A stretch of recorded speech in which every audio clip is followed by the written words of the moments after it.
मेरा टॉपिक है हार्वर्ड उपागम के अनुसार पाठ्य योजना का प्रारूप।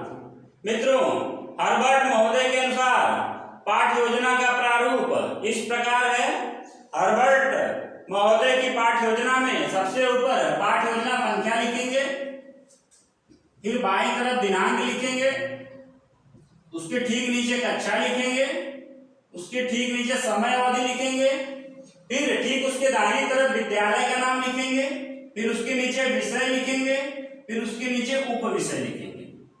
मित्रों, फिर प्रकरण लिखेंगे, प्रकरण के नीचे सामान्य उद्देश्य लिखेंगे, सामान्य उद्देश्य के नीचे विशिष्ट उद्देश्य लिखेंगे, फिर सहायक सामग्री लिखेंगे, उसके बाद प्रस्तावना प्रश्न करेंगे, फिर उद्देश्य कथन लिखेंगे, फिर प्रस्तुतिकरण लिखेंगे और प्रस्तुतिकरण में 3 कॉलम बनेंगे, एक शिक्षण बिंदु, दूसरा शिक्षक क्रिया और तीसरी छात्र प्रतिक्रिया।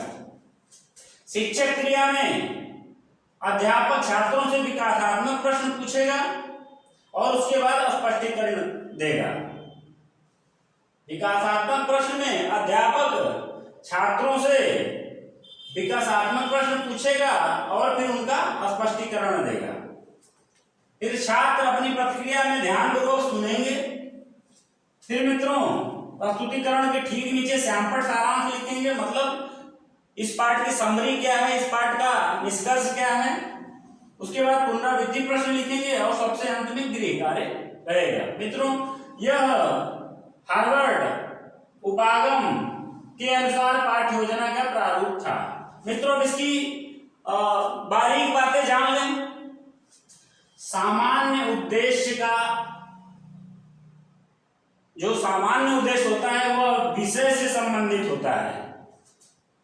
जैसे यदि आप इतिहास का प्रकरण बना रहे हैं, इतिहास आपका पाठ्य योजना है, तो सामान्य उद्देश्य सामाजिक विज्ञान विषय का होगा, जबकि विशिष्ट उद्देश्य इतिहास विषय का होगा या उससे संबंधित टॉपिक से होगा। यह सामान्य उद्देश्य और विशिष्ट उद्देश्य में अंतर होता है। मित्रों, एक बार फिर से सुने। सामान्य उद्देश्य विषय से संबंधित होता है, जबकि विशिष्ट उद्देश्य प्रकरण से संबंधित होता है।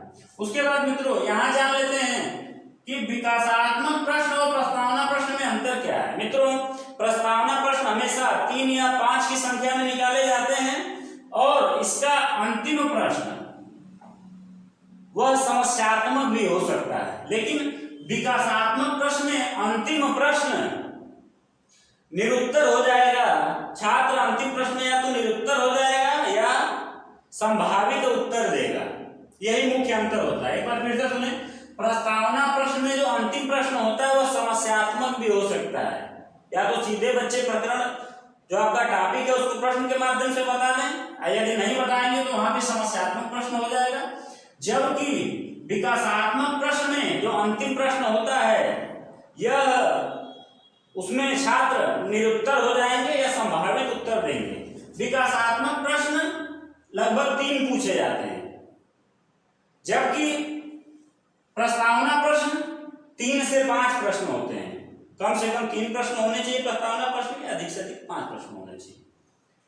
मित्रों, एक बात और ध्यान देना है, जो यहाँ पे प्रकरण हमने लिख दिया है, प्रकरण आप तभी लिखेंगे जब आपने प्रस्तावना प्रश्नों के माध्यम से बच्चों से अपना प्रकरण निकलवाया। एक बार ध्यान देंगे मित्रों, यहाँ पे प्रकरण तभी लिखेंगे जब आप बच्चों से प्रस्तावना प्रश्न के माध्यम से प्रकरण निकलवाया। मित्रों, तो यह मित्रों हार्वर्ड उपागम के अनुसार पाठ्य योजना का प्रारूप था। मित्रों, इसका मैंने ट्रिक बनाया है जो प्रकरण से लेके गृह कार्य तक को कवर करेगा। तो ट्रिक इस प्रकार से है: प्रसाविस प्रउप्र शिक्षा एसपीजी।